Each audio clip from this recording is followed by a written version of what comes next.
32. 1 Samuel 17 and 32. And it's a very familiar story in the Bible, one that I'm sure we have all heard. And it says, David said to Saul, "Let no one lose heart on account of this Philistine. Your servant will go and fight him." All right. I want to talk to you today, and the title of this sermon, and also it's a question that each one of us needs to ask ourselves, and it's, are you ready to rumble? All right. All right. All right. Come on. At some point in our life, each one of us, or most of us, have been involved in a fight. All right. And people these days fight, they put it on their cell phones, they capture it on social media. I remember when I was younger, my cousins would put myself and another cousin of mine, who we're 2 days apart, and they would just put us up to fight each other. And some of my other cousins would do the same, and we would be outside, of course away from the grown-ups, but it was just something that we did for no particular reason other than just to fight. And you have some people today who fight for various reasons. All right. Some people fight over men. All right. Some people fight over women, money, or insecurities. All right. Regardless of what it is that the person is fighting about, everyone who has a fight fights with one thing in common. All right. And that is to win. All right. Show you right. No one ever fights to lose a fight. All right. You fight with the intent to defeat your opponent. All right. But you have to be sure that whatever fight that you are a part of, you have to be sure that the prize, which is the victory, is even worth the fight. All right. All right. Because let's say that you are fighting over a man. Well, to be fighting over a man is not worth it in the first place. Amen. Because a man that you are, that's worth something, has everything established to where there's nothing to be fought about. All The right. same with the woman. So those types of things are not worth the fight. But there are some things in life that are worth fighting for. Some All giant situations that we face in life that are truly worth that struggle and that altercation for us to overcome that. Thank you. Overcoming addictions is worth fighting for. All right. Becoming a better person is something that's worth fighting All for. right. Overcoming sin that keeps you in bondage is something that's Glory. worth fighting for. Show you But right. you don't win these types of fights. You don't win these types of fights based on your physical strength. These victories are won only with God on your side. Yes. So I want to do some background on this scripture that we focused on, 1 Samuel 17 and 32. I want to do some background leading up to that point where David said that to Saul. So it begins with Saul and the Israelites were at war against the Philistines. And Jesse's 3 oldest sons were with Saul at war, and his youngest son, David, was back home tending to the sheep that belonged to Jesse. All right. Because he was old and he needed help. So David tended to the sheep.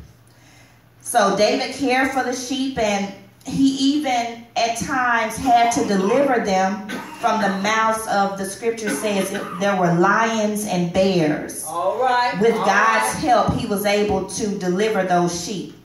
Jesse sent David with food for his brothers. And he also asked David to see about his brothers, see what they were doing and to how they were doing, and to give them some reassurance. So David got there, and while seeing about his brothers, he overheard one of the Philistines by the name of Goliath. And he was defying Israel and saying the same thing that he had been saying for 40 days. All right. He said, "Why do you come up and line up for battle? Am I not a Philistine? Are you not servants of Saul? Why don't you choose a man, have him come down to me. If he's able to fight me, then we'll become your subjects. But if I overcome him and I kill him, you will become our subjects. All right. And when they saw him for 40 days, he said the same thing. And when they saw him and how giant he was, they fled from him in great fear. All right. So David decided to ask some of the men, you know, what will be done for the man who kills this Philistine and removes this disgrace from Israel, because he defied Israel. All right. And they told him, they said, the king will give great wealth to the man who does this. He will also give him his daughter in marriage and will exempt his family from taxes in Israel. So that was a fight that was worth fighting for. All right. All right. So David's brother Eliab heard him asking, and he scolded David. And he said, you're arrogant. And David said, no, I'm only asking the question. Well, word got back that David was talking about this to the men, to Saul, and Saul sent for David. And that is where we come to our text, where David goes to Saul and says, let no one lose heart on account of this. Your servant will go and fight him. All right. David was so confident that he and God could defeat this giant. Glory. That his confidence was, and his confidence was that way for a few reasons. And that's what we need to take our cues from when we are to fight these giants in our lives. All right. First, his confidence was that way because David was prepared. All right. So the first cue that we take from David is to be prepared. Now, I found it amazing how David even ended up in front of Saul in the first place. Because, discussing that he could defeat a giant. Because this was something that wasn't David's job. David's job was to tend to the sheep. So how did he end up on the battlefield talking to Saul about killing a giant? But we need to understand that oftentimes what we end up dealing with is not even about us. Amen. When you are a servant of God, when you answer that calling, you automatically become a servant of God's people. All right. All right. And he will use you to serve a purpose for his people. A prime example, I'm going to use my husband in this example because for the past 3 years, he has been teaching as a math teacher at a middle school here. He was hired as a math teacher. All right. That's what he gets paid to do, teach math. But oftentimes he tells me stories about how he finds himself praying with his co-workers, how he goes above and beyond trying to help these students who have these issues that they're dealing with. That goes far beyond teaching math. Now, he was hired to be a math teacher, but even in this school year, he leads the devotion in the morning to the student body. He's able to share God with them in a time where people have tried to take God out of school. God has given him a platform to be able to share him to these people. But he wasn't hired to do that. He was hired to be a school teacher. So wherever you are, wherever God has allowed you to be, because we are in places because God has us there. Amen. Wherever you are there on purpose. Yes. Make no mistake about it. Because and no matter how difficult it becomes, because we get tired on the job, we get tired in ministry. Amen. But God has you there for a purpose that goes far beyond how you feel about the situation. Glory. And it's not always necessary to benefit you more than it is to help others. All right. The benefit itself is in that God is using you. There is a privilege in God using you. Yes. So while David was tending sheep, and I'm sure he wanted to be out on the battlefield with his older brothers. All right. But instead, he was tasked with caring for sheep. and even delivering food and being a messenger. But it's important to know that when you are a child of God, nothing happens haphazardly. While David tended to sheep and God allowed lions and bears to come after the sheep, and he gave David the strength to overcome those things, what he was doing was preparing David to fight in a battle that he wasn't even enlisted to fight in. David was not enlisted to fight in this battle, but God was preparing him to be able to fight in that battle. So you have to understand and know that your current position, and God gave me this, your current position plays a purpose in preparing for your promotion. All right. Your current position plays a purpose in preparation for your promotion. All right. You are where you are on purpose. God is preparing to promote you to something. So you should not be discouraged, and because the scripture tells us, Romans 8:28, and we know that all things work together for good to them that love God, to them who are called according to his purpose. And even it says in James 1, count it all joy. Count it all. Count it all joy, knowing this, that trying of your faith worketh patience, but let patience have her perfect work, that ye may be perfect and entire and wanting nothing. So you are where you are on purpose, and you are being prepared on purpose. All right. So that's the first cue that we need to take from David. The second cue is that David was persistent. All right. He was prepared and he was persistent. Persistence is something that's often accompanied by confidence. Persistence and confidence goes hand in hand. If you're not confident in who you are and what you stand for, you're going to give up easily. David was persistent. He was persistent with his duties and keeping the sheep. And we know this because after the point that the lion attacked, he still continued in his duties. This would have been the very moment that most of us would have given up on the duties that we had to fulfill. At the moment that we saw a lion on our job, that would have been the very moment that we went to human resource complaining about unsafe work conditions. We would have been done at that point. But you have to be consistent and persistent. But David was dedicated, he was faithful, and he was committed, and that's how God knew that he could use him. All right. Because the scripture says, because you were faithful over a few things, I will put you over many things. And we also see his persistence when he was approached and scolded by his brother. All right. For even asking about Goliath. His brother called him arrogant. But David did not allow the insults of people to hinder him. All right. I hear See, you. when people lack an understanding, they'll label you based on their own limitations. All right. But David's brother, he had been there for over at least 40 days.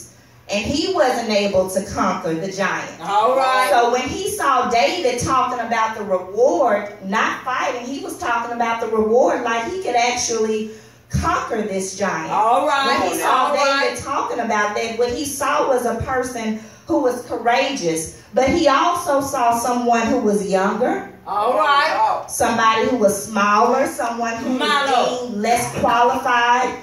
And he couldn't even consider that his brother, his youngest brother, could do this when he could not. So we shouldn't allow people to discourage us and mislabel our confidence for arrogance. All right. God All right. has equipped each and every one of us, and sometimes he calls you and not another person to be that person who he can use for a purpose. Glory. So Saul said, when he was approached by David, when he called out for David, he said the same thing. He said, listen, you're too young. Uh-huh. He said, this man, these giants, these Philistines, they have been fighting since youth. But it's important to know that no matter how great the odds look against you, All right. that God is not limited by statistics. I hear you. Statistics are man-made, but we are God-made. And that trumps anything that people can ever use against us. David then tells Saul about how God was with him. And while he was keeping the sheep, he talks about how God delivered him from the mouth of the lion and the bears. And this goes back to God preparing you in your position. And that you should not be afraid to testify about how God kept you. All right. Because your testimony unlocks opportunity that you thought you weren't qualified for. All right. All right. I hear you. See, I've dealt with, me personally, I've dealt with depression. I've dealt with insecurity. All right. I've dealt with suicidal thoughts. I've even dealt with abortion. All right. The shame in all of that, the shame in it, I thought disqualified me. Because why would people want to hear from a person who's done something so shameful? My God. But God will allow you to use your testimony and put you before people to show how he can take your mess and use it for a message. All right. During the revival that we recently had, God confirmed that he still wanted to use me. He still wanted, and I was taking myself out of it, but he was confirming for me each night that he wanted me to remain in it, because there are some people who are dealing with the same thing. Amen. And these people need to hear and see what an end result with God looks like. Glory! Because the scripture also says that greater is he that is in you than he that is in the world. All right. And Saul told David, he said, well, you know, after hearing his testimony, because before that he said, you can't do this. But when David testified, he said, well, go and God be with you. And we too can go from our past and God be with us. Amen. So we have to be persistent in order to overcome these giants. So we first need to be prepared. We need to be persistent. And lastly, we need to be precise. All right. To be precise is to be exact. It's to be accurate and careful about details. In other words, you can't just go out somewhere swinging. All right. God is not calling us to fight in that way. When God calls you to fight your giant, he will do so in a way that you and everyone else who witnesses knows that it can only be God who gave you this victory. All right. One of the a great example is Gideon when he fought against the Midianites and the Amalekites. Gideon had 32,000 men. And the scripture doesn't say how many of the Midianites and Amalekites there were, but it said that there were as many as locusts in that field. There were thousands of them, way more than 32,000. Yes. But so Gideon started off with 32,000, and he said, well, if you're afraid, go back. 22,000 men went back, left him with 10,000 men. God said, there's still too many. All right. So they went to drink water, and those who lapped the water from their hands, which were 300, remained. And God was able to use these 300 men against thousands and thousands of the enemy. And he did this with trumpets and with, he had trumpets and pitchers, glass pitchers. Each one of them had trumpets and glass pitchers, and with that, they were able to bring confusion amongst their opponents, and they were able to overtake them.